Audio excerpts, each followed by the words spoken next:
हे दोस्तों नमस्कार। एक बार फिर से स्वागत है आपके अपने यूट्यूब चैनल देव जी के ट्रिक्स में। तो दोस्तों हमारे चैनल पर पीईटी की यहाँ पर फुल तैयारी चल रही है और यहाँ पर आपको सब्जेक्ट वाइज जैसे देख सकते हैं हिस्ट्री, पॉलिटी, ज्योग्राफी, इसकी स्पेशल क्लासें हमने यहाँ पर आपकी कह सकते हैं कि बना भी दिया है। जो भी आपके क्वेश्चन है टॉपिक वाइज वो हमने कंप्लीट करा दिया है, जो कि आपको प्लेलिस्ट मिल जाएंगे। यहाँ पर आपके मिक्स मॉडल टेस्ट पेपर आपके यहाँ पर सॉल्व करा जा रहे हैं पेपर। तो चलिए स्टार्ट करते हैं। यहाँ पर आपका क्वेश्चन दिया गया है कि प्राचीन काल में कलिंग का महान शासक निम्नलिखित में से कौन था। तो चलिए पहले का जवाब देना है। सही जवाब इनमें से क्या हो जाएगा? कलिंग का जो प्राचीन शासन था, है ना, शासक था, महान शासक, वो कौन सा था? तो यहाँ पर ऑप्शन आ रहा है, यहाँ पर आपका 3 नंबर मतलब ऑप्शन सी आ जा रहा है। यहाँ पर आपका खारवेल था। क्या था? ऑप्शन यहाँ पर सी, मतलब आपका जवाब बिल्कुल सही है। सभी का जवाब बिल्कुल सही है। यहाँ पर आपके कलिंग के राजा थे खारवेल, ठीक है ना, जो कि आपके कौन, चेद राजवंश के संस्थापक थे। ठीक है, चलिए ऑप्शन क्या हो जाएगा? C number. आगे बढ़ते हैं। क्वेश्चन दिया गया है कि हड़प्पा सभ्यता के उपकरण व हथियार मुख्यतः किसके बने हुए थे? चलिए बताइएगा, हड़प्पा सभ्यता के उपकरण व हथियार मुख्यतः किसके बने थे? चलिए यहाँ पर 2 नंबर में जवाब देना है। यहाँ पर कुछ लोग जवाब दे रहे हैं यहाँ पर आपका सी नंबर, लेकिन कुछ लोग जवाब दे रहे हैं यहाँ पर आपका डी नंबर। तो देखिए इसका राइट आंसर जो आपका बनेगा वो आपका डी बनेगा। तांबा, कांस और आपके टीन के थे। अब आपके दिमाग में सी क्यों नहीं आया? क्योंकि यहाँ पर जो लौ था, तो हड़प्पा सभ्यता में लौ का खोज नहीं हुई था, लोहे की खोज नहीं हुई थी। लोहे की खोज कब हुई थी? जब आर्य लोग भारत में आए थे तब लोहे की खोज हुई थी, है ना। इसलिए यहाँ पर आपका डी हो जाएगा। ये लोहे से आपके अपरिचित थे। ठीक है, आगे बढ़ते हैं। क्वेश्चन आपसे अगला पूछा गया है, कह रहे हैं कि सुल्तान के काल में खालसा की सीमाएं अत्यधिक विकसित हुई थी। खालसा पंथ आप लोग जानते होंगे, है ना। तो यहाँ पर देख सकते हैं कहा गया है कि खालसा की सीमाएं अत्यधिक जो आपकी विकसित हुई थी वो किसके समय में हुई थी? तो ये आपके अलाउद्दीन खिलजी। ये आपका नया क्वेश्चन आपको मिल रहा होगा, तो इसको यहाँ पर स्क्रीनशॉट ले लीजिएगा। इसके समय काल में खालसा की जो सीमाएं थी अत्यधिक विकसित हो गई थी। ऑप्शन आपका बी हो जाएगा। आगे बढ़ते हैं। क्वेश्चन आपसे दिया गया है कि महाराष्ट्र के निम्नलिखित समाज सुधारकों में से कौन प्रार्थना समाज के संस्थापक के मुखिया थे? यहाँ पर आपसे पूछा है प्रार्थना समाज के संस्थापक अर्थात जो मुखिया है वो आपके कौन थे 4 नंबर में। तो चलिए काफी विद्वान साथी यहाँ पर जवाब दे रहे हैं यहाँ पर सी नंबर, मतलब आप लोगों की तैयारी यहाँ पर बहुत ही भयंकर है। बिल्कुल जवाब सही है। यहाँ पर आत्माराम पांडुरंग, डॉक्टर आत्माराम पांडुरंग थे, वे महाराष्ट्र के थे। तो ऑप्शन क्या हो जाएगा? C number. चलिए आगे बढ़ते हैं। क्वेश्चन दिया गया है कि अंग्रेजी शासनकाल के दौरान कौन से गवर्नर जनरल ने विलय नीति प्रस्तुत की थी? तो चलिए अब बताना है विलय नीति जो प्रस्तुत किया था वो किसने किया था। चलिए 5 का ऑप्शन भी यहाँ पर आ रहा है, यहाँ पर आपका सी नंबर। तो बिल्कुल धांसू तैयारी है। यहाँ पर ऑप्शन सी आपके डलहौजी, है ना। कौन? तो आपके डलहौजी ने विलय नीति यहाँ पर प्रस्तुत की थी और इसके माध्यम से सबसे पहले सतारा को विलय किया था। ये भी क्वेश्चन आपसे बनता है। सतारा, ये सतारा जो आपका था 1848 में सतारा को, फिर जैतपुर को, फिर संभल को, ठीक है ना, इसको अंग्रेजी शासन में मिला लिया था।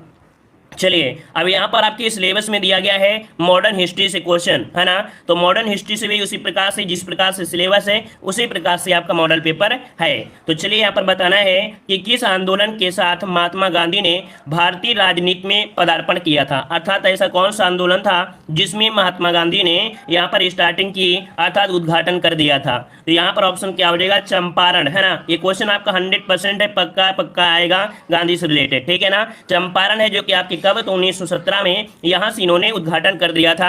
आपके ऑप्शन आपका हो जाएगा बी नंबर। अगला क्वेश्चन आपसे दिया गया है कि किसने घोषित किया था स्वराज्य मेरा जन्मसिद्ध अधिकार है और मैं इसे लेकर ही रहूंगा? तो चलिए यहाँ पर जवाब देना है। सही जवाब क्या हो जाएगा? 7 नंबर में। तो देखो यहाँ पर स्वराज्य मेरा जन्मसिद्ध अधिकार है और इसे मैं लेकर रहूंगा, ये आपके कौन थे? तो आपके जवाब आ रहा है आपका यहाँ पर बाल गंगाधर तिलक। चलिए बाल गंगाधर तिलक का ऑप्शन आपका बी हो जाएगा। बाल गंगाधर तिलक आपका हो जाएगा, ठीक है ना। आगे बढ़ते हैं। क्वेश्चन आपसे अगला पूछा गया है, निम्नलिखित में से किसने गदर आंदोलन में महत्वपूर्ण भूमिका निभाई थी? गदर आंदोलन में महत्वपूर्ण भूमिका जो निभाया था किसने निभाया था? चलिए 8 का जवाब यहाँ पर कुछ लोग दे रहे हैं बी नंबर। चलिए बी नंबर आपको दे रहे हैं, तो चलिए हम लॉक कर देते हैं ऑप्शन बी, लाला हरदयाल, है ना। लाला हरदयाल ऑप्शन आपका क्या हो जाएगा? यहाँ पर आपका बी हो जाएगा। क्लियर है ना। चलिए आते हैं अगले क्वेश्चन को। और क्वेश्चन आपसे अगला पूछा गया है, निम्नलिखित में से किसने तीनों गोलमेज सम्मेलन में भाग लिया था? चलिए ऐसा ही लेवल आपका रहने वाला है, याद रखिएगा, ठीक है ना। तो आपके 3 गोलमेज सम्मेलन में भाग लिया था, किसने भाग लिया था? तो चलिए यहाँ पर ऑप्शन आपके आ रहे हैं। यहाँ पर आपका कुछ लोग गांधी जी दे रहे हैं और कुछ लोग जवाब दे रहे हैं यहाँ पर ए नंबर। तो देखो जी, इसका जवाब जो बनेगा वो आपका ए हो जाएगा। क्या? डॉक्टर बी आर अम्बेडकर ये तीनों गोलमेज सम्मेलन में भाग लिए थे, है ना। जबकि यहाँ पर गांधी जी थे, वो सिर्फ आपके दूसरे गोलमेज सम्मेलन में भाग लिए थे। चलिए आगे बढ़ते हैं। क्वेश्चन दिया गया है, कह रहे 1930 में की गई गिरफ्तारी के कारण पेशावर की सड़कों पर उग्र प्रदर्शन हुए। तो ये बताइएगा कि 1930 में किसकी गिरफ्तारी हो गई थी जिसके कारण पेशावर की सड़कों पर उग्र प्रदर्शन हुए थे। तो चलिए 10 नंबर में आपका जवाब देना है। 10 नंबर में तो याद रखिए आप इनमें से यहाँ पर कौन से हैं आपके, अब्दुल गफ्फार खां। इसका राइट आंसर बनेगा ए नंबर। आपके 23 अप्रैल 1930 को महात्मा गांधी के जो शिष्य हैं, कहा जाता है ये महात्मा गांधी के शिष्य थे। कौन? खान अब्दुल गफ्फार खां को गिरफ्तार कर लिया गया था, ठीक है ना। और इन्हीं के विरोध में लोगों ने भीड़ में जो भीड़ किया था पेशावर में, मतलब कैसे पेशावर में भीड़, गोलियां वगैरह सब आपकी चालू हुई थी। तो ऑप्शन आपका ए हो जाएगा। आगे बढ़ते हैं। यहाँ पर भूगोल से आपके क्वेश्चन दिया गया, पर देखो एशिया और यूरोप में, तो भाई एशिया और यूरोप में दिया गया है और कौन सा आपका हो जाएगा। तो देखो यहाँ पर आपका टेप से जोड़ दीजिए, दोनों को टेप से जोड़ दीजिए, अर्थात स्टेप। यहाँ पर ऑप्शन क्या हो जाएगा, यहाँ पर सी हो जाएगा। स्टेपिज घास के मैदान है, इसे स्टेप्स भी कहा जाता है ना। तो ऑप्शन क्या हो जाएगा, थर्ड नंबर इसका जवाब राइट हो जाएगा। पंपास आपको अर्जेंटीना में मिल जाएगी, है ना। और आगे बढ़ते हैं। क्वेश्चन दिया गया है, बादल किस मंडल में अवस्थित होता है या अवतरित होता है। यहाँ पर आपको पूछा गया है वायुमंडल की परतों के बारे में, है ना। वायुमंडल की 5 परतें होती हैं जिसमें बादल, पानी, वर्षा, हवा, ग्लोबल वार्मिंग, ये दुनियादारी जितनी भी होती है ये कहाँ पर होती है, तो आपके क्षोभ मंडल में। याद रखिए क्षोभ मंडल में आपकी ग्लोबल वार्मिंग, यहीं पर बादल, है ना, बारिश होना, यहीं पर बिजली कड़कना, है ना, जितने भी आपके हलचल वाली चीजें होती हैं ना, सब आपके क्षोभ मंडल में ही होती हैं। समताप मंडल में क्या होती है, वायुयान वगैरह कहाँ होता है, समताप मंडल में होता है, ठीक है ना। ओजोन मंडल आपको कहाँ मिलेगा, तो आपके समताप मंडल में ही ओजोन परत आपकी मिल जाती है। चलिए अगला क्वेश्चन दिया है कि कौन सा राज्य भारत के सबसे पूर्वी भाग में है। कौन सा राज्य भारत के सबसे पूर्वी भाग में है, आपसे पूछा गया है। तो चलिए अरुणाचल प्रदेश है, असम है, नागालैंड और आपका मणिपुर है। चलिए 13 आपके ऑप्शन यहाँ पर प्रयास आप लोगों ने अच्छा किया है। यहाँ पर याद रखिएगा कि आपकी पूर्वोत्तर का है कौन सा, तो ऑप्शन अरुणाचल प्रदेश आपका जवाब राइट हो जाएगा। ये सबसे आपका पूर्वी भाग है ना, ये भारत का सबसे पूर्वी राज्य याद रखिएगा। और इसकी सीमा देखा जाए तो उत्तर में तिब्बत, चीन, दक्षिण में नागालैंड, असम, पूर्व में म्यांमार से मिलती हैं। चलिए आगे बढ़ते हैं। हाँ, सबसे पहले सूर्योदय पूछा जाए, भारत में सबसे पहले सूर्योदय जो होता है कहाँ पर होता है, तो अरुणाचल प्रदेश में ही होता है, याद रखिएगा सूर्योदय, ठीक है ना, क्योंकि आपके पूरब में है। चलिए अगला क्वेश्चन आपसे दिया है, निम्नलिखित में से कौन सा देश नाथुला दर्रा के पास है। तो अब आपको याद होना चाहिए नाथुला दर्रा है कहाँ पर। अगर आपको ये पता चलेगा कि नाथुला दर्रा है कहाँ पर, तो आपके सिक्किम में है ना, सिक्किम में है। और सिक्किम के अनुसार आप देखेंगे तो आप कौन सा जवाब देंगे। यहाँ पर देश पूछा गया है, क्या देश पूछा गया है। अब यहाँ पर म्यांमार दिया है, म्यांमार तो काफी दूर है, थाईलैंड तो दूर दूर तक नहीं नजर आ रहा है, नेपाल भी आपका दूर होगा, तो चीन आपसे जुड़ा हुआ है ना, क्योंकि चीन और भारत के बीच ही तो आपका बनाता है। तो ऑप्शन क्या हो जाएगा, यहाँ पर आपका डी हो जाएगा, आपका चीन। चलिए आगे बढ़ लेते हैं। क्वेश्चन दिया गया है, निम्नलिखित में से कौन से उद्योग को सूर्योदय उद्योग कहा जाता है। चलिए बहुत ही अच्छा क्वेश्चन आपका दिया गया है, 15 नंबर में जवाब दीजिएगा। अपनी अपनी किस्मत आजमाइएगा और पहली बार में पीईटी क्वालिफाई करिएगा। चलिए जवाब दीजिएगा, सूर्योदय उद्योग किसे कहा जाता है।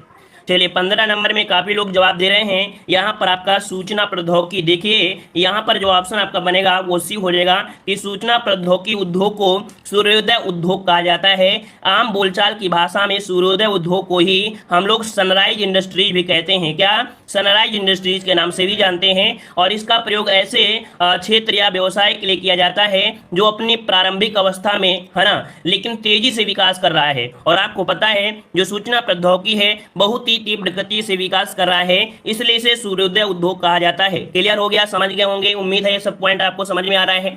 चलिए लाइक भी शेयर भी करते रहिए जो लोग बाद में जुड़े हैं। चलिए अब आपके यहाँ पर सिलेबस में अर्थव्यवस्था से भी क्वेश्चन दिए गए हैं। यहाँ पर पूछा गया है 11वीं पंचवर्षीय योजना का सही अवधि इनमें से कौन सी है। 11वीं पंचवर्षीय योजना की जो आपकी अवधि है, तो आपको देखो नहीं पता है तो हम आपको बताते हैं कैसे याद करना है। यहाँ पर आपकी जो 12वीं पंचवर्षीय योजना थी वो आपकी 2012 से आपकी लागू हुई थी। इसका मतलब है 2012 में 11वीं खत्म हुई होगी। अब ये बताइएगा 11वीं जो आपकी 2012 में है कहाँ पर ऑप्शन है, तो ऑप्शन डी नंबर आपको देखिए, ये 2007 से चली थी और 2012 तक आपकी चल रही थी, है ना। तो आपको डायरेक्ट याद रखना है, कुछ ऐसी चीजें होती हैं जिनको आपको मतलब को नॉर्मल से याद रखना है। अगले यहाँ पर दिया गया है, निम्नलिखित में से कौन सा जोड़ा सही नहीं है। तो देखिए यहाँ पर प्रथम योजना 51 से 56 तक चली थी, ये सही है। यहाँ पर देखो 11वीं जो आपकी दी थी 7 से 12, ये देखो सही दी है। छठी दिया है 80 से आपका 85, ये भी सही है, लेकिन ऑप्शन बी तृतीय योजना आपके दिया गया है, तृतीय कह रहा है 66 से। तो भाई 66 से लेके आपके कह सकते हैं 69 तक, ये तो आपकी गैपिंग हुई थी। आपके देखा जाए तो आपके जो पंचवर्षीय योजना में रोलिंग प्लान जिसे बोला जाता है, रोलिंग प्लान है ना, या 3 वर्ष का गैपिंग, तो ये तो ऑप्शन पूरी तरह से गलत हो जाएगा। क्यों? क्योंकि तीसरी पंचवर्षीय योजना जो चली थी वो आपकी 1961 से लेके वो आपकी 66 तक थी। इसका मतलब है गैपिंग आपको इसी मिली थी, तो ऑप्शन बी नंबर आपका गलत हो जाएगा। ठीक है ना, तीसरी पंचवर्षीय योजना यहाँ पर आपका गलत दिया गया है। अगला क्वेश्चन दिया है प्रधानमंत्री की उज्ज्वला योजना किससे संबंधित है? तो भाई आप लोगों ने पढ़ा होगा उज्ज्वला योजना के बारे में, है ना। तो यहाँ पर उज्ज्वला योजना का कार्य क्या हुआ, जो सामाजिक रूप से पिछड़े वर्गों के लिए एलपीजी गैस के वितरण से है। तो आपने देखा उज्ज्वला योजना में एलपीजी गैस घर घर में यहाँ पर मौजूद हो गई है। और आजकल देखा जाए तो महिलाओं की चांदी हो गई है। पहले फूकनी से फूंकती रहती थी, कंडा लकड़ी जलाती थी, काली भी हो जाती थी, लेकिन अब तो क्या है, बस माचिस छुआना है और गैस ऑन हो गई, 2 मिनट में चाय बन गई और सब कुछ सही चल गया, है ना। बस यही है कि खर्चा बढ़ गया है और कुछ नहीं है ना। तो चलिए यहाँ पर 19 नंबर आपसे पूछा गया है क्वेश्चन, कह रहा आपसे यहाँ पर कि उपभोक्ता को मूल्य वर्धित कर वैट से कैसे लाभ पहुंचता है। मतलब आप देखते हैं वैट, है ना, मूल्य वर्धित टैक्स, इससे जो लाभ होता है वो उपभोक्ता को लाभ कैसे होता है। तो देखिए इसका जो जवाब होगा डायरेक्ट, क्योंकि इकोनॉमिक्स है, जरूरी नहीं है कि आपको आता है क्वेश्चन। देखो इसका पहला ही ऑप्शन सही होगा। क्या सही है कि इससे कर पर कर नहीं लगाता है ना। जो आपका टैक्स होता है वो कर पर कर नहीं लगता है, और इस प्रकार कीमतों में वृद्धि होना रुक जाती है। जो आपकी कीमत में लगातार वृद्धि हो रही है उसमें क्या हो जाती है, तो आपकी कीमत में वृद्धि होना आपका रुक जाता है। तो ऑप्शन इसका पहला ही पॉइंट यहाँ पर क्या हो जाएगा, सही हो सकता है। ठीक है, इसका पहला पॉइंट आपका सही हो गया है। और यहाँ पर क्वेश्चन आपको थोड़ा सा, चलिए आप बताइएगा 20 नंबर कि भारत की मुद्रा प्रणाली का दशमिकीकरण कब हुआ था। 20 नंबर दिया गया है, कह रहे हैं भारत की मुद्रा प्रणाली का दशमिकीकरण कब हुआ था। अब नए नए वर्ड आपको कहाँ मिलेंगे, आपकी इकोनॉमिक्स में ही मिलते हैं। मतलब भारत सरकार ने छोटी मुद्राओं के संदर्भ में चौका प्रणाली के स्थान पर दशमिक प्रणाली को अपनाया था। यहाँ पर चौका प्रणाली में क्या होता है, रुपया आना पाई का प्रयोग होता था, है ना। कह सकते हैं चौका औका में आना रुपया ठन्नी वगैरह चलता था ना। लेकिन जब दशमिक मुद्रा आपकी आई तो वह प्रणाली जिसमें सभी प्रमाणिक सिक्के, जैसे 10 रुपया 10 के गुणा वाले हो गए, जैसे 10 हो गया 50 हो गया 100 हो गया। क्योंकि इसके पहले क्या चलते थे, आपकी अठन्नी दुयाना 10 पैसा वगैरह आपने आपके जमाने में चले होंगे थोड़ा बहुत, ठीक है ना। तो यहाँ पर 20 का जो ऑप्शन बनेगा वो सी हो जाएगा 1957। मतलब 1957 तक आपके रुपया कैसे चलते थे, अठन्ना दुरैया ये सब 1.5 आना वगैरह वगैरह आपने सुना होगा अपने पापा से बाबा से, है ना। लेकिन इसके बाद क्या हुआ कि 10 के गुणा वाले 10 20 30 40 50 इस वाले चालू हो गए थे। उम्मीद आप समझ गए होंगे कि दशमीकरण का अर्थ क्या है, ठीक है ना। क्योंकि हमें इकोनॉमिक्स से अर्थ ही समझाना है, और तो आप लोग इतने समझदार हो कि देखकर क्वेश्चन लगा सकते हो। अगर आपको अर्थ ही नहीं पता है तो फिर क्या हो जाएगा, अनर्थ हो जाएगा। चलिए अब आपको भारतीय संविधान से जुड़े हुए क्वेश्चन आपको लगाना है। यहाँ पर दिया है भारत के संविधान सभा की जब 31 अक्टूबर 1947 को बैठक हुई तो इसकी घटी हुई संख्या, सदस्य संख्या आपसे पूछा गया है। यहाँ पर पहले ही टॉपिक का एक क्वेश्चन पूछा गया है। यहाँ पर देख सकते हैं कि आपकी जब पहली आपकी सभा हुई, मतलब यहाँ पर संविधान सभा की जब ये 1947 की बैठक हुई थी तो इसकी घटी हुई संख्या कितनी बची थी, तो यहाँ पर आपकी 299 बची थी, है ना। पहले 396 करीब थी, है ना, 396 करीब थी, लेकिन यहाँ पर घटी हुई संख्या कितनी बची, तो यहाँ पर 299 बची थी। ऑप्शन क्या हो जाएगा, यहाँ पर आपका सी नंबर आपका हो जाएगा। अगला क्वेश्चन दिया गया है, निम्न में से कौन सा मौलिक अधिकार विदेशियों को भी प्राप्त है।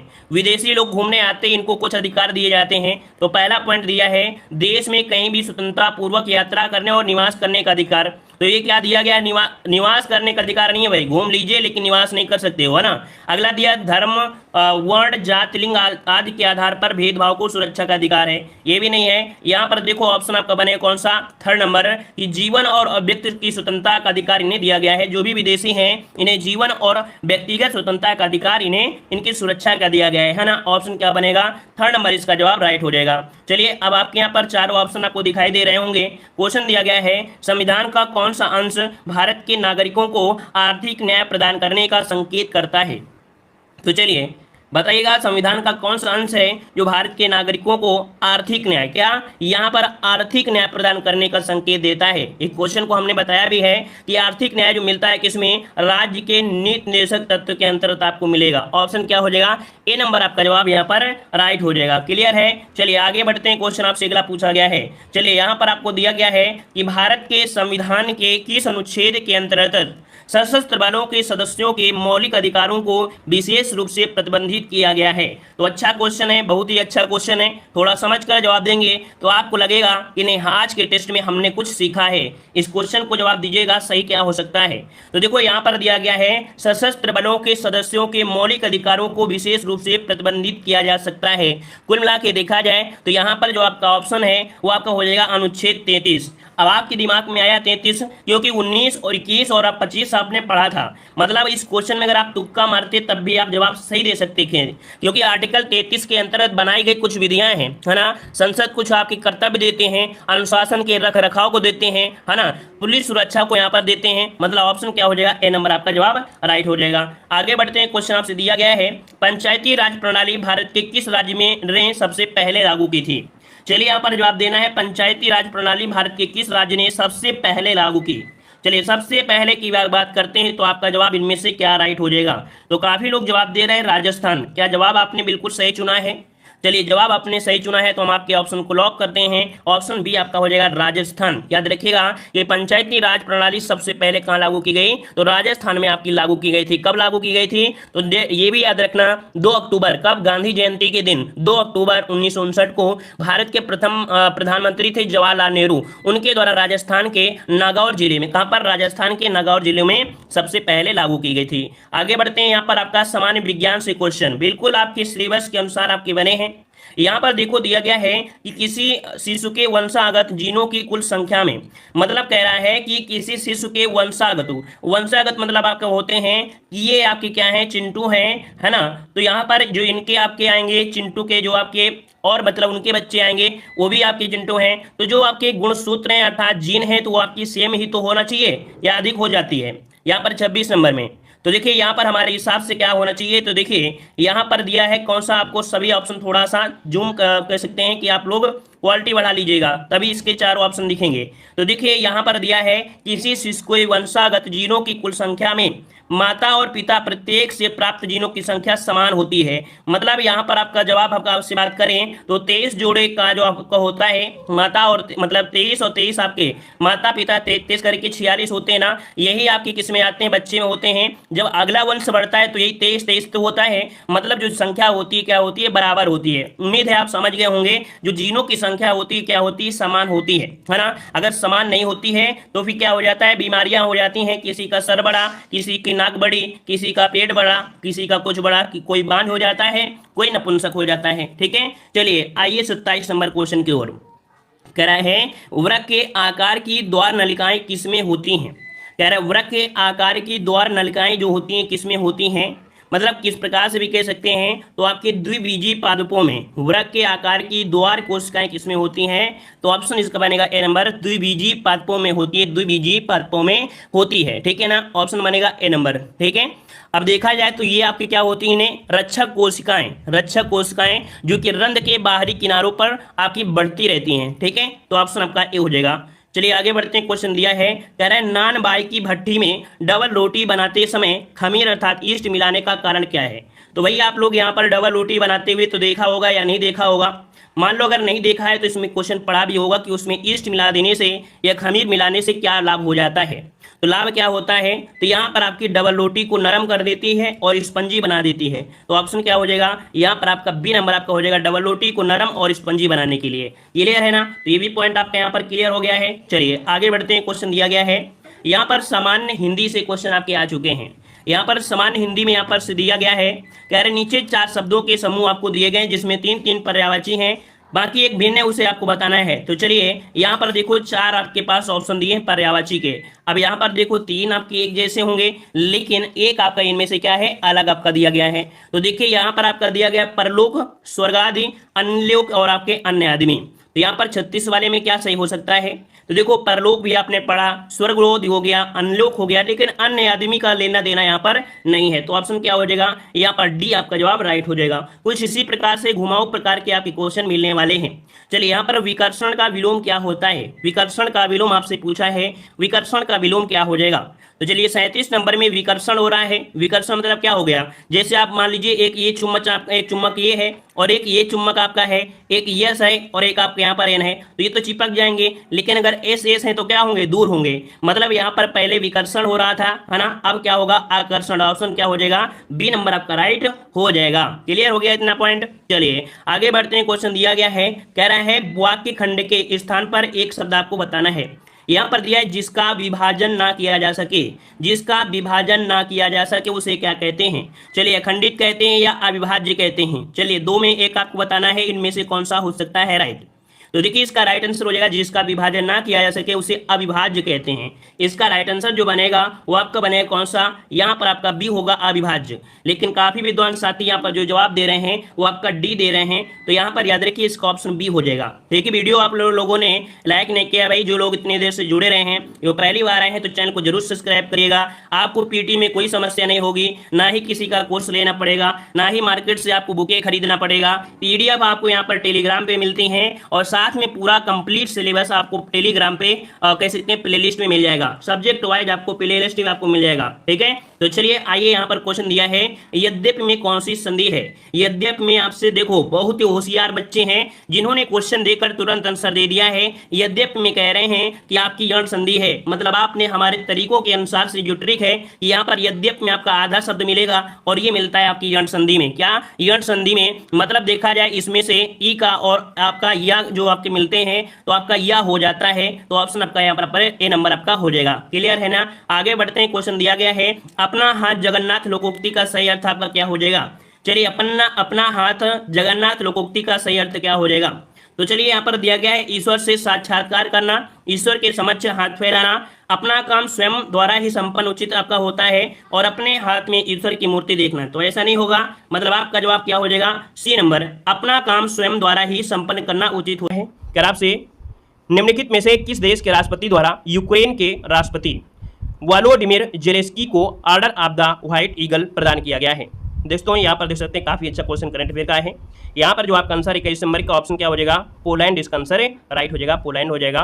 और ये पोलैंड के राष्ट्रपति द्वारा यूक्रेन के जो राष्ट्रपति हैं वोलोडिमिर जेलेंस्की को order of the white eagle प्रदान किया गया है आपकी किसके? पोलैंड के द्वारा, पोलैंड के राष्ट्रपति के द्वारा। यहाँ पर आगे बढ़ते हैं। क्वेश्चन आपसे अगला पूछा गया है कि केंद्रीय गृह मंत्री अमित शाह ने उत्तर प्रदेश के किस जिले में हरिहर संगीत महाविद्यालय का शिलान्यास किया था?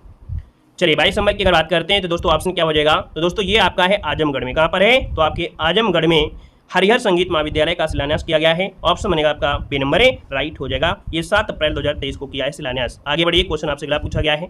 यहाँ पर दिया है फीफा विश्व रैंकिंग 2023 में किस देश ने शीर्ष स्थान प्राप्त किया है? फीफा विश्व रैंकिंग 2023 में किस देश ने शीर्ष स्थान प्रदान किया है? दोस्तों यहाँ पर जो आपका आंसर है वो आपका डी हो जाएगा, अर्जेंटीना। क्या हो जाएगा? अर्जेंटीना इसका जो आंसर है राइट हो जाएगा। और दोस्तों अर्जेंटीना ने 6 वर्षों में पहली बार फीफा रैंकिंग में शीर्ष स्थान हासिल किया है। यहाँ पर आगे बढ़िए, क्वेश्चन आपसे अगला पूछा गया है कि हाल ही में किसने प्रवाह पोर्टल जारी करने की घोषणा किया है? चलिए यहाँ पर दिया है प्रवाह पोर्टल और जारी करने की जो घोषणा किया है वो किसके द्वारा किया गया है? यहाँ पर 24 नंबर का जो ऑप्शन है दोस्तों इनमें से क्या हो जाएगा? तो आपके भारतीय रिजर्व बैंक के द्वारा। किसके द्वारा? भारतीय रिजर्व बैंक। इसका ऑप्शन आपका नंबर है, राइट हो जाएगा। आगे बढ़ते हैं। क्वेश्चन दिया गया है कि 16 फरवरी 2023 को कहां पर भारत की साइबर तैयारी को बढ़ावा देने के लिए हैकथॉन कवच 2023 आरंभ हुआ है? चलिए 16 फरवरी 2023 को कहां पर भारत की साइबर तैयारी को बढ़ावा देने के लिए हैकथॉन कवच 2023 का आरंभ हुआ है? दोस्तों ये हुआ है आपके नई दिल्ली में। इसका जो ऑप्शन है यहाँ पर सी नंबर है, राइट हो जाएगा। और इसका आयोजन शिक्षा मंत्रालय का जो AICT एवं गृह मंत्रालय का VPRN है इसके द्वारा किया गया है, तो ऑप्शन सी बनेगा। आगे बढ़िए, क्वेश्चन आपसे दिया गया है निम्नलिखित में से किस स्थान पर 27 से 31 फरवरी 2023 तक 30वीं राष्ट्रीय बाल विज्ञान कांग्रेस का आयोजन किया गया है? तो दोस्तों यहाँ पर देख सकते हैं ये 30वीं राष्ट्रीय बाल विज्ञान कांग्रेस है, इसका आयोजन किया गया है। ये कहाँ पर किया गया है? तो ऑप्शन हो जाएगा आपका अहमदाबाद में किया गया है। ऑप्शन बनेगा क्या? ए नंबर, अहमदाबाद, गुजरात। आगे बढ़ते हैं। क्वेश्चन आपसे दिया गया है कि आपसे 4 जनवरी 2023 को प्रधानमंत्री की अध्यक्षता में केंद्रीय मंत्रिमंडल ने कितने करोड़ रुपए की लागत वाले राष्ट्रीय हरित हाइड्रोजन मिशन को मंजूरी दिया है? तो दोस्तों यहाँ पर राष्ट्रीय हरित हाइड्रोजन मिशन को मंजूरी दिया है। कितने रुपए इसमें लगे हैं? यहाँ पर 27 का ऑप्शन आपका हो जाएगा क्या, यहाँ पर आपका हो जाएगा 20,000 करोड़ रुपए। कितने? 20,000 करोड़ रुपए इसका जो आंसर है यहाँ पर राइट हो जाएगा आपका, ये हो जाएगा। शुद्ध देखा जाए तो यहाँ पर 19,744 करोड़ रुपए। यहाँ पर आगे बढ़िए, क्वेश्चन आपसे अगला पूछा गया है और आपसे 11 जनवरी 2023 को किस संस्था या संगठन द्वारा वैश्विक जोखिम रिपोर्ट 2023 जारी की गई है? तो दोस्तों यहाँ पर देख सकते हैं कि यह वैश्विक जोखिम रिपोर्ट 2023 है और जारी की गई किस संस्था के द्वारा। यहाँ पर राइट आंसर आपका हो जाएगा बी नंबर, आपके विश्व आर्थिक मंच के द्वारा। किसके द्वारा? विश्व आर्थिक मंच, इसका ऑप्शन बी राइट हो जाएगा। नेक्स्ट क्वेश्चन दिया गया है क्या आपसे, भारत के युवा बल्लेबाज शुभमन गिल ने किस देश के खिलाफ एक दिवसीय क्रिकेट में दोहरा शतक लगाया है? चलिए बताइए, यहाँ पर जवाब देना है। जो लोग यहाँ पर क्रिकेट देखते हैं तो वो लोग जरूर जवाब दीजिएगा। यहाँ पर दोस्तों देख सकते हैं कि न्यूजीलैंड के खिलाफ यहाँ पर क्रिकेट हुआ था। यहाँ पर जो आपका आंसर है वो आपका बी हो जाएगा, न्यूजीलैंड इसका आंसर है, राइट हो जाएगा दोस्तों, है ना। यहाँ पर आगे बढ़िए, क्वेश्चन आपसे अगला पूछा गया, अगर पूछे कितने गेंदों में, तो 145 गेंदों में इन्होंने पहला दोहरा शतक लगाया है। अगला क्वेश्चन आपसे दिया गया है कि भारत के 3 शीर्ष सब्जी उत्पादक राज्य कौन से हैं? सब्जी में दोस्तों याद रखिए, पहला आपका कौन सा उत्तर प्रदेश है, फिर आपका पश्चिम बंगाल है, फिर आपका मध्य प्रदेश है। तो ऑप्शन राइट आपका हो जाएगा ए नंबर, इसका राइट बनेगा। और आगे बढ़ते हैं, क्वेश्चन दिया गया है जो कि आपकी समान जागरूकता अर्थात आपके सिलेबस में 10 क्वेश्चन आपके जीके से ऐसे होंगे जो कि आपके कैसे होंगे, लगभग देखा जाए तो हर प्रकार से क्षेत्र से होंगे, स्टैटिक जीके के रूप में, है ना। जो कि आपकी स्पेशल क्लास स्टैटिक जीके की 50 प्रश्नों की लगाई गई है। एक मॉडल पेपर आपका चालू किया गया है जो कि 50 प्रश्नों का होता है, स्पेशल क्लास होती है जिसमें स्टैटिक जीके का ज्यादा योगदान आपका होता है। तो चलिए यहां पर क्वेश्चन दिया है कि भारत का सबसे छोटा केंद्र शासित राज्य इनमें से कौन सा है? चलिए सही जवाब इनमें से लॉक करना है और सही जवाब देने वाले को यहां पर क्या मिलेंगे भाई? चलिए 2 नंबर। तो देखिए ऑप्शन आ रहा है बी नंबर, यहां पर आपका लक्षद्वीप क्या मिलेगा? आपको मिलेगा और फ्री क्लास है, ठीक है। यहां पर ऑप्शन बी हो जाएगा लक्षद्वीप। याद रखिए भारत का सबसे छोटा केंद्र शासित राज्य कौन सा है? ये है आपके यहाँ पर लक्षद्वीप, ऑप्शन आपका हो जाएगा बी नंबर। चलिए आगे बढ़ लेते हैं, क्वेश्चन दिया गया है रऊफ राज्य का एक लोक नृत्य है। कुल मिलाकर के आपसे ये पूछा है रऊफ जो आपका नृत्य है एक कैसा है? लोक नृत्य है, लेकिन है किस राज्य का है? तो चलिए यहाँ पर आपका जवाब आ रहा है ऑप्शन, यहाँ पर आपका डी कह रहे हैं जम्मू कश्मीर। तो चलिए हम आपके जम्मू कश्मीर को लॉक कर देते हैं, ऑप्शन बन जाएगा जम्मू और कश्मीर। ये रऊफ आपके कहाँ का है? जम्मू कश्मीर का है। क्लियर है ना, कोई दिक्कत यहाँ पर आपका नहीं होना चाहिएगा। और महिलाओं के द्वारा किया जाता है, किसके द्वारा? आपकी महिलाओं के द्वारा किया जाता है, महिलाओं के द्वारा किया जाता है। और इस लोक नृत्य में रंगीन वेशभूषा में महिलाएं 2 पंक्तियां बना देती हैं, ठीक है। आगे बढ़ते हैं, क्वेश्चन दिया गया है, कह रहे हैं आपसे यहाँ पर देखो एक और आपके यहाँ पर दिया गया है, क्या दिया गया है? अच्छी फसल के लिए कह रहे हैं तोशोकुम सुमाई, क्या? तो सोकुम सुमाई जो अच्छी फसल के लिए आशीर्वाद प्राप्त करने हेतु मनाया जाता है, किस राज्य से संबंधित है? देखो कितना अच्छा क्वेश्चन है, कई प्रकार से क्वेश्चन बन सकता है कि क्या दिया गया है? तो सोकुम सुमाई जो अच्छी फसल के आशीर्वाद प्राप्त करने हेतु मनाया जाता है, और ये मनाया जाता है आपके नागालैंड में। ऑप्शन क्या बनेगा? यहाँ पर आपका डी हो जाएगा, नागालैंड में मनाया जाता है। एक जनजाति है खियामिंगू, क्या है? एक जनजाति है खियांगयुंगा जनजाति है। जनजाति का सप्ताह भर तक मनाया जाता है, 1 सप्ताह तक ये चलता है, ठीक है ना। अक्टूबर महीना में मनाया जाता है, ठीक है ना। आगे बढ़ते हैं, क्वेश्चन आपसे दिया गया है, महाराणा प्रताप सागर जलाशय जो ब्यास नदी पर हिमाचल प्रदेश में स्थित है उसे नाम से जानते हैं। कुल मिलाकर यहाँ पर यह पूछा गया है कि महाराणा प्रताप सागर जलाशय जो ब्यास नदी पर हिमाचल प्रदेश में स्थित है इसे किस नाम से जानते हैं? इसका नाम है आपका पोंग डैम। क्या?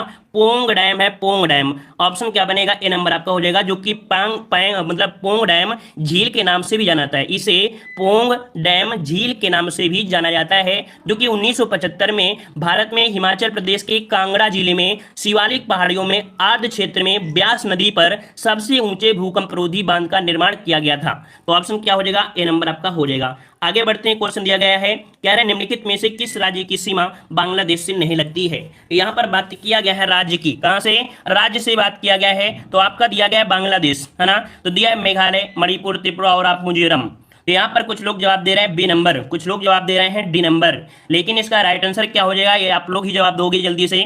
तो 65 का ऑप्शन मणिपुर। देखिए जो आपका बांग्लादेश है कुछ इस प्रकार से आपका होता है, बांग्लादेश इस प्रकार से करेंगे तो इस प्रकार, लेकिन मणिपुर कहां पर है? मणिपुर यहाँ पर इस प्रकार से पड़ता है। तो ऑप्शन क्या हो जाएगा? बी नंबर आपका हो जाएगा, है ना। चलिए लाइक शेयर भी करते रहिएगा, जितने लोग जुड़ते जा रहे हैं लाइक शेयर करते रहिएगा, धनाधन तैयारी करते रहिएगा, सब कुछ आपको प्लेलिस्ट मिलेगा, करंट अफेयर मिलेगा, मैथ मिलेगी, हिंदी मिलेगी, मतलब आपको हर सब्जेक्ट आपको प्लेलिस्ट मिल जाएगा, मैथ तक मिल जाएगी, ठीक है। चलिए बताइएगा, यहाँ पर क्वेश्चन दिया है कि केंद्र शासित प्रदेश दादरा नगर हवेली महाराष्ट्र और के बीच है। अब आपने पहले अगर अच्छे से पढ़ा होता तो इस प्रश्न का जवाब देखते ही बता सकते हैं कि जो दादरा नगर हवेली है वो महाराष्ट्र और किसके बीच स्थित है, महाराष्ट्र और किसके बीच है, तो आपकी गुजरात के बीच है। कुल मिला के ऑप्शन क्या हो जाएगा डी। तो याद रखिए जब मैप में आप लोग पढ़ोगे तो महाराष्ट्र और गुजरात के बीच में ही आपको मिलेगा दादरा नगर हवेली। ऑप्शन क्या बन जाएगा डी नंबर। आगे बढ़ते हैं, क्वेश्चन दिया गया है कि प्रति वर्ष 6 श्रेणियों में नोबेल पुरस्कार प्रदान किया जाता है, निम्नलिखित में से किसके लिए या नहीं दिया जाता है। तो देखो यहाँ पर आपका दिया गया है गणित, साहित्य, भौतिकी और अर्थशास्त्र। तो आप सभी को पता है कि नोबेल पुरस्कार है ना, नोबेल पुरस्कार जो कि 6 श्रेणियों में दिए जाते हैं, लेकिन आपके गणित के क्षेत्र के लिए नहीं होता है। गणित के क्षेत्र के लिए एबल पुरस्कार होता है। कौन? एबल पुरस्कार दिया जाता है, जो कि गणित के क्षेत्र का सबसे बड़ा पुरस्कार यहाँ पर माना जाता है, अमेरिका में आपका है। ठीक है ना, तो यहाँ पर ऑप्शन क्या हो जाएगा, फर्स्ट नंबर इसका जवाब राइट हो जाएगा। ठीक है ना, क्लियर है इतना पॉइंट। चलिए और आगे बढ़ते हैं, क्वेश्चन आपसे दिया गया है, कह रहा है उड़ीसा का एक नृत्य है। देखिए पहले से ये बता दिया गया है, लेकिन उसके बारे में बताया गया है कि ये नृत्य के बारे में क्या पॉइंट सही है। कह रहा है उड़ीसा का एक नृत्य है जो 18वीं शताब्दी में जंगलों में रहने वाले जनजातियों द्वारा किया जाता था और 19वीं शताब्दी में यह युद्ध कला पर आधारित नृत्य बन गया। मतलब देखा जाए तो 18वीं में जंगल में रहने वाले जनजातियों द्वारा करते थे, यही बात आपकी 19वीं शताब्दी में आएगी, इसे युद्ध कला पर आधारित नृत्य बना दिया गया। इसका नाम क्या है? तो चलिए यहाँ पर जवाब देना है। यहाँ पर जितने लोग जुड़े हैं देखते हैं यहाँ पर किसका जवाब यहाँ पर सही हो सकता है। तो चलिए 48 का जवाब यहाँ पर आ रहा है, यहाँ पर थर्ड नंबर छऊ। कौन? छऊ। छऊ ऑप्शन क्या हो जाएगा, थर्ड नंबर हो जाएगा। छऊ नृत्य की उत्पत्ति 18वीं शताब्दी में उड़ीसा के जंगलों में आदिवासियों के रूप में आपकी हुई थी। क्लियर है ना। चलिए आगे बढ़ते हैं, क्वेश्चन दिया गया है, यहाँ पर देखो दिया गया है कौन सा 69 क्वेश्चन दिया गया है कि द ऑरिजिन ऑफ स्पीशीज के जो लेखक हैं, पुस्तक से भी एक क्वेश्चन आपको आएगा, याद रखिए पुस्तक से भी क्वेश्चन एक मिलेगा आपको। द ऑरिजिन ऑफ स्पीशीज के जो लेखक हैं वो आपके कौन है? 69 का ऑप्शन क्या बन जाएगा, तो यहाँ पर बन जाएगा ए नंबर, चार्ल्स डार्विन है। कौन? चार्ल्स डार्विन है, इसका राइट आंसर बनेगा ए नंबर आपका हो जाएगा। कहा जाता है कि ये डार्विन जो आपके वैज्ञानिक थे है ना, आपकी 24 नवंबर 1859 को प्रकाशित हुई थी ये आपकी पुस्तक। ठीक है ना, चलिए जो कि नेचुरल पर आपके आधारित भी थी। अगला क्वेश्चन दिया गया है कि दची ग्राम अभ्यारण्य कहाँ स्थित है? दची ग्राम अभ्यारण्य कहाँ स्थित है? चलिए तो दची ग्राम अभ्यारण्य आप लोग सभी लोग जानते भी हैं है ना, स्टूडेंट क्या बच्चा जानता है, मम्मी पापा सब जानते हैं है ना। तो दची ग्राम आपके कहाँ पर है? तो जवाब आ रहा है यहाँ पर ए नंबर आपकी जम्मू कश्मीर में। कहाँ पर है? जम्मू कश्मीर में है। आप काफी लोग यहाँ पर हंस भी रहे हैं, तो भाई ये नहीं पता है तो मम्मी पापा को आप लोग बता सकते हो कि मम्मी पापा चलिए दची ग्राम अभ्यारण्य में हम घूम कर आते हैं। अब यहाँ पर फायदा क्या मिलेगा कि यहाँ पर जब घूमने जाएंगे तो देखा जाए तो वास्तविकता मतलब पार्क का वास्तविक नाम क्या था, याद रखिए दची ग्राम अभ्यारण्य का वास्तविक नाम क्या था, तो 10 गांव था। क्या? 10 गांव। अगर क्वेश्चन कभी पूछे कि कौन से पार्क का नाम 10 गांव था, तो 10 गांव इसी पार्क आपका नाम था, याद रखिएगा पार्क का वास्तविक नाम यही था, जो इससे जुड़े 10 गांव की याद में हो सकता है जिसके स्थान पर इस उद्यान की स्थापना हुई थी। ठीक है ना, तो इस प्रकार से जवाब क्या हो जाएगा ये नंबर। कौन सी श्रेणी में है? तो जरवान श्रेणी में है। कौन सी? एक श्रेणी मिलती है जरवान, जरवान श्रेणी है, जरवान श्रेणी में ये आप कह सकते हैं दची ग्राम अभ्यारण्य। क्लियर है। चलिए धन्यवाद, जय हिंद, वंदे मातरम।